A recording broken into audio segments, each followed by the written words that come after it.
The plasma bolt missed Sergeant Marcus Chen's head by 3 centimeters. He felt the heat sear past his ear as he rolled behind the shattered remains of what had been a transport carrier.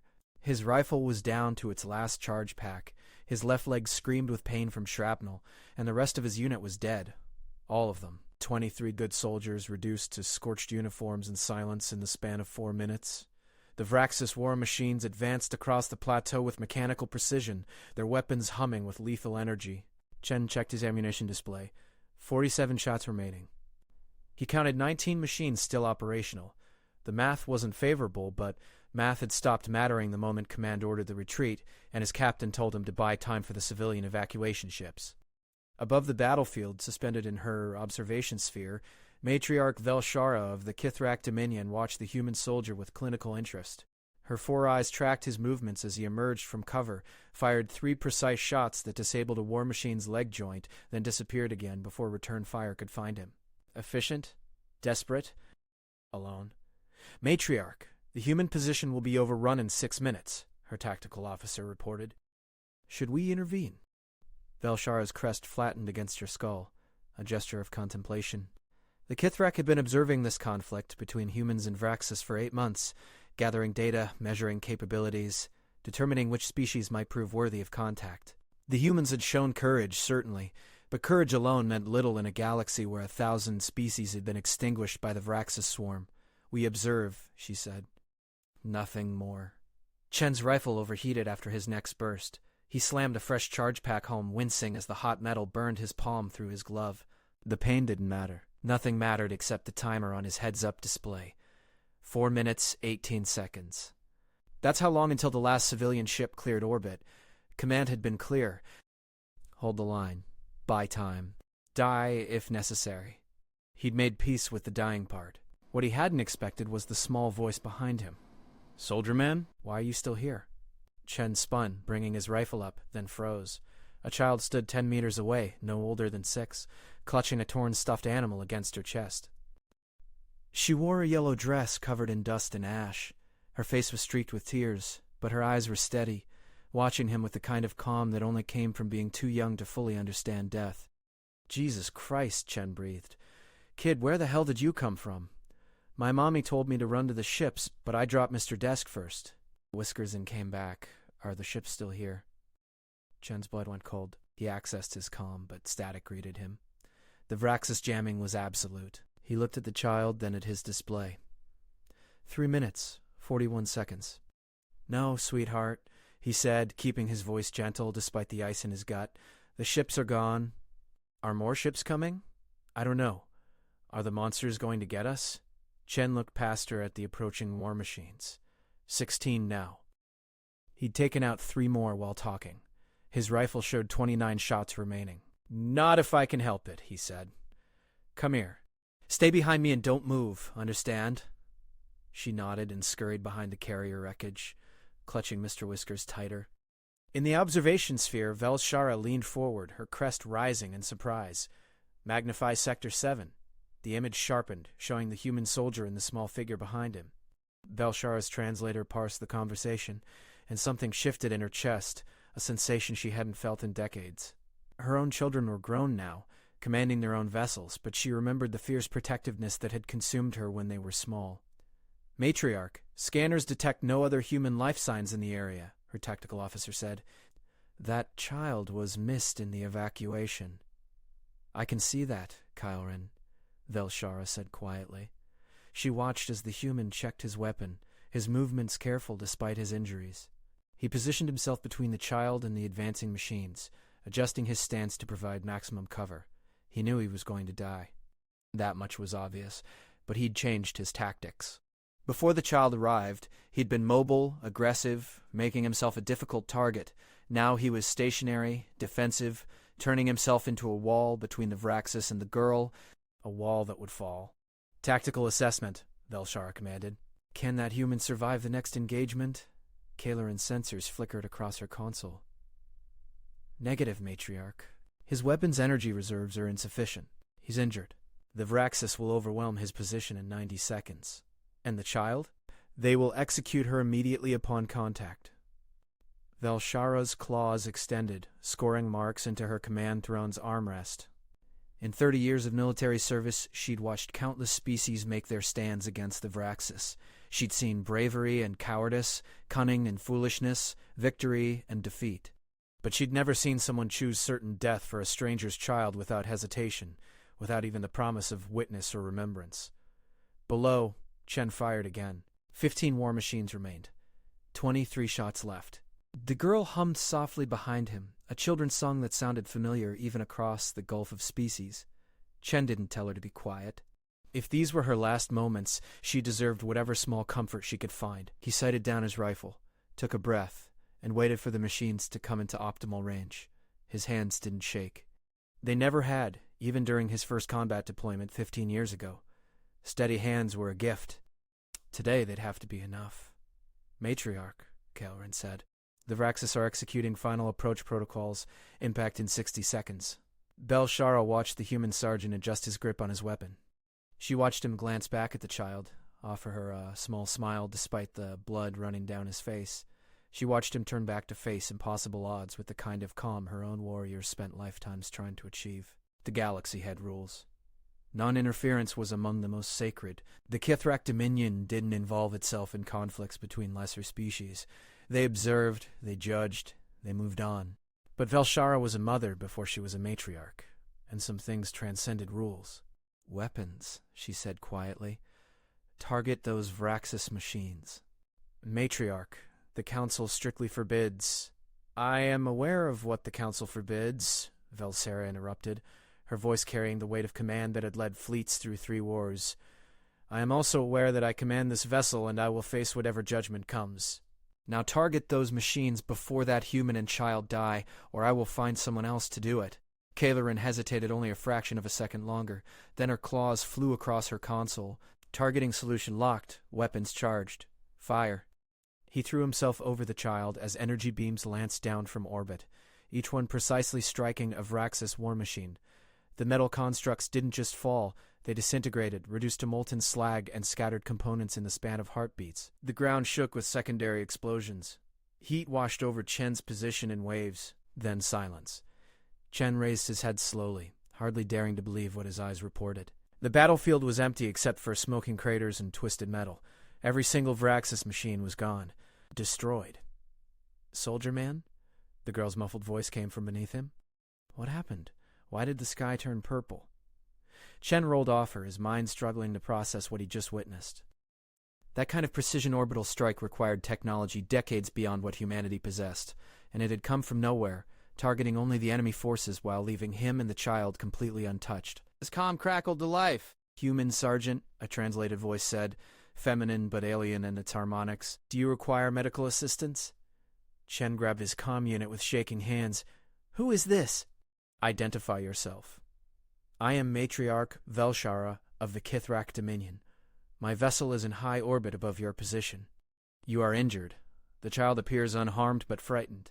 I am dispatching a medical shuttle to retrieve you both. Why? Chen's tactical training screamed warnings. Unknown alien species didn't just intervene in firefights out of kindness. There was always an agenda, always a price. What do you want? There was a pause, long enough that Chen wondered if the connection had been lost. Then Velshara spoke again, and something in her voice reminded him of his own mother, decades ago, explaining why she'd given their last food rations to their neighbor's starving children. I want nothing, Sergeant Chen. I saw a warrior protecting a child at the cost of his own life. That is worthy of respect regardless of species. My shuttle will arrive in 4 minutes. I suggest you apply pressure to that leg wound. You're losing blood at a concerning rate. The connection closed. Chen looked down at his leg, noticing for the first time that his entire left pant leg was soaked crimson. Adrenaline had masked the severity, but now that the danger had passed, pain roared back with interest. He fumbled for his medical kit, pulling out a coagulant pack with fingers that suddenly felt clumsy. Is the purple sky lady nice? The girl asked, crawling over to sit beside him. I don't know, kid, Chen admitted, pressing the coagulant against his wound and gritting his teeth against the burning sensation.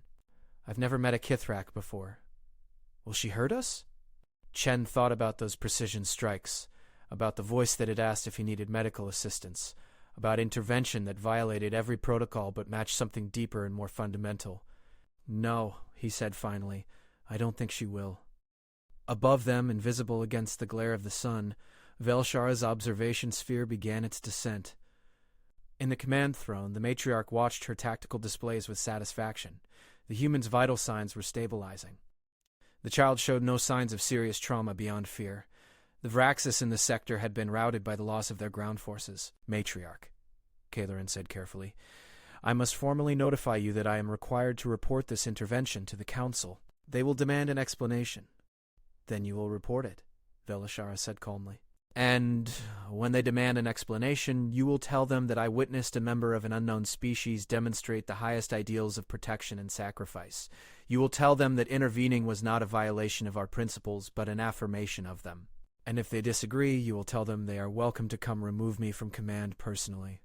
Kaleren's crest flattened in what might have been amusement. "The Council will not appreciate that response. The Council can appreciate or not as they choose. I did not rise to Matriarch by seeking approval for every decision." The shuttle touched down on the plateau with minimal dust displacement, its engines carefully modulated to avoid further injuring the humans. The boarding ramp extended, and 2 Kithrak medics emerged, moving with practiced efficiency toward Chen and the child. Chen's hand tightened on his rifle instinctively as the aliens approached. They stood nearly 7 feet tall, their scaled skin reflecting the afternoon sun in iridescent patterns. 4 arms, 4 eyes, and crests that shifted and flowed with apparent emotion. Dangerous looking, but their movements were slow, deliberate, non-threatening. One of the medics knelt beside him, pulling out medical equipment that looked both familiar and alien. A scanner passed over his leg, and the medic made a clicking sound that the translator rendered as concern. "The damage is significant but repairable," the medic said. "We need to transport you to our medical bay immediately. The bone is fractured in 3 places." "The kid first," Chen said. "Make sure she's okay." The second medic was already examining the girl, who watched the tall alien with wide eyes. "Mr. Whiskers is scared," she told the medic solemnly. "Mr. Whiskers is very brave," the medic replied, and Chen was surprised to hear genuine warmth in the translated voice. "Just like his friend. You're going to be fine, little one. A few scratches, nothing more." Chen felt tension he hadn't known he was carrying finally release. The kid was okay. Whatever else happened, at least she was okay. "Can you walk, Sergeant?" the first medic asked. Chen tried to stand, made it halfway up, and would have fallen if the medic hadn't caught him with 2 of her 4 arms. The world spun, and he realized the blood loss was worse than he'd thought. "I've got you," the medic said. "Lean on me." They made their way up the shuttle ramp, the second medic carrying the girl, who had wrapped her arms around the alien's neck with surprising trust. The interior of the shuttle was clean, efficient, and mercifully free of the cramped design that characterized human military transports. Chen was guided to a medical bay where he was gently lowered onto a treatment bed. The medic worked quickly, applying field dressings and hooking him to monitoring equipment. Through the transparent wall of the medical bay, he could see the girl being examined more thoroughly, the medics checking her vital signs while she chattered about Mr. Whiskers and the purple sky and the soldier man who'd protected her. "She doesn't even know my name," Chen murmured, fighting against the sedative the medic had administered. "Children often don't need names to recognize heroes," a new voice said. Chen's eyes focused with effort on the figure entering the medical bay, tall even for a Kithrak with a crest that showed streaks of silver among the vibrant blues and greens. She wore what was clearly a command uniform, and she carried herself with the kind of authority that needed no announcement. "Matriarch," he managed. "Sergeant Chen," Velshara replied, her 4 eyes studying him with an intensity that felt like being weighed on some cosmic scale. "Your government has been notified of your survival in the child's rescue. They are surprised." "That makes 2 of us," Chen said. His tongue felt thick, the sedative pulling him toward unconsciousness. "Why did you do it?" "Really?" Velshara was quiet for a long moment. Then she settled onto a seat beside his medical bed with surprising grace. "Do you have children, Sergeant?" "Never had time. All grown now, all serving in various capacities across the Dominion, but I remember when they were small, vulnerable, dependent on me for their safety. I remember the fierce protectiveness that consumed every decision I made. That instinct doesn't fade with time. It simply expands. You saved us because you're a mother? I saved you because I watched you choose death to protect a child who wasn't yours, from a species you didn't know, with no hope of recognition or reward. That transcends biology, Sergeant. That speaks to something fundamental about what it means to be a thinking, feeling being. And when I see that quality, I choose to honor it rather than let it be snuffed out by machines that know nothing of sacrifice. The sedative was winning. Chen's vision tunneled, but he forced out one more question. What happens now? Now you heal, Velshara said gently. You and the child will be returned to your people once you're stable. And then I will begin the diplomatic process of introducing the Kithrak Dominion to humanity properly. You've earned that introduction, Sergeant. Not through strength or technology, but through the content of your character when everything else was stripped away. The Vraxis. Consider it a gift, though one that will require considerable explaining to my council. Sleep now, Marcus Chen. You've done enough for one day. His last conscious thought was of the girl's voice, humming that familiar song, and the warmth of knowing she'd live to sing it again. In the observation sphere, now docked within the shuttle bay, Velsera stood at her command console and composed the most difficult message of her career. The council would be furious. They would cite a dozen precedents, invoke sacred protocols, question her judgment and her fitness for command. But as she watched the human sergeant sleep and the human child finally allow herself to cry in the arms of a medic who stroked her hair with gentle claws, Velshara found she didn't care about the council's fury. Some rules were made to be broken, some protocols existed to be challenged, and some moments demanded that leaders lead from principle rather than policy, even when the cost might be their careers. Kylan, she said, send this message to the council with my command authority, then begin calculating jump coordinates to human space. We're going to need to speak with their leadership directly. Yes, Matriarch, Kalerin said. Then, more quietly, for what it's worth, I would have made the same choice. I know. That's why you're my tactical officer. The message dispatched, Velshara pulled up the tactical footage of Chen's final stand one more time. She watched him check his ammunition, watched him position himself, watched him look back at the child with that small, sad smile. She watched a warrior become a guardian, watched survival instinct transform into protective sacrifice, and she knew, with absolute certainty, that she'd made the right choice. Whatever the council said, whatever protocols she'd violated, whatever consequences came next, she'd looked into the face of genuine nobility and chosen to preserve it, rather than let it die unwitnessed and unmourned on a forgotten battlefield. The galaxy had enough death.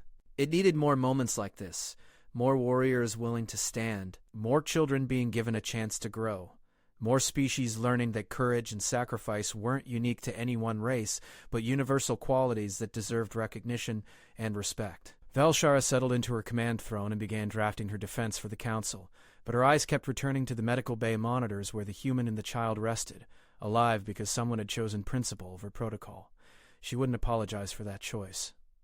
She wouldn't pretend regret she didn't feel. She would stand before the council and defend her decision with the same calm determination she'd seen in Sergeant Chen's eyes. And if they tried to remove her from command, they'd learn that matriarchs didn't yield easily, especially when defending what they knew in their souls to be right. The shuttle completed its ascent, breaking through the atmosphere toward the waiting battlecruiser in high orbit. Inside, Chen dreamed of purple skies and children's songs. The girl clutched Mr. Whiskers and slept without nightmares for the first time in days, and Velshara began the process of changing galactic history with a simple message to the human command structure. Your sergeant survived. So did your child. We need to talk about the Vraxis and about the future we might build together if you're willing to trust a species you've never met. I offer no guarantees except this. I saw the best of humanity today, and it was worth saving. Let us see if we can build something worthy of that sacrifice. The response came faster than expected. 3 words that made Velshara's crest rise and surprised respected. We're listening. Talk. And in the spaces between stars, where the Vraxis swarm had seemed unstoppable and humanity had fought alone for so long, the first threads of alliance began to form. Not through negotiation or trade or mutual strategic interest, but through something simpler and more profound. One warrior protecting one child, and one mother refusing to let that stand go unrecognized. The war against the Vraxis would rage for another 3 years before the combined Kithrak human coalition finally pushed them back to their core systems. But historians would point to this moment, this battlefield, this choice, as the turning point. The day when humanity stopped being alone. The day when sacrifice was witnessed and honored. The day when Matriarch Velshara looked down from orbit and decided that protocol mattered less than principle. In the medical bay, Chen stirred in his sleep, his hand instinctively reaching for a weapon that wasn't there before settling back into rest. The girl mumbled something about purple sky ladies and nice monsters, her fears transforming into wonder in the malleable world of dreams, and somewhere beyond the hull of the shuttle in the vast darkness between worlds, the Vraxis swarm continued its inexorable advance. 2 species meeting for the first time under fire. 2 beings, warrior and child, saved by compassion.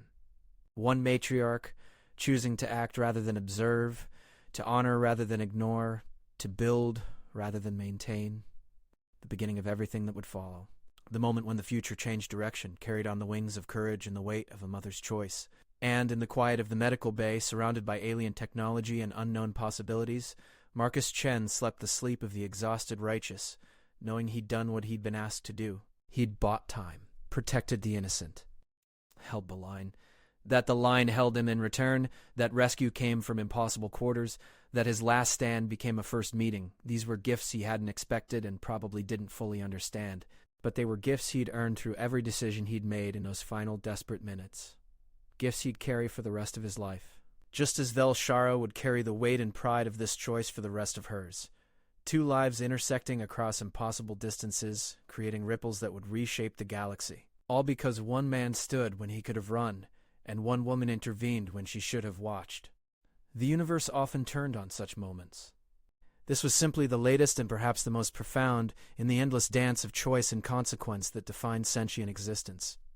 The purple sky faded to black as the shuttle disappeared into the upper atmosphere, carrying its precious cargo toward an uncertain but hopeful future.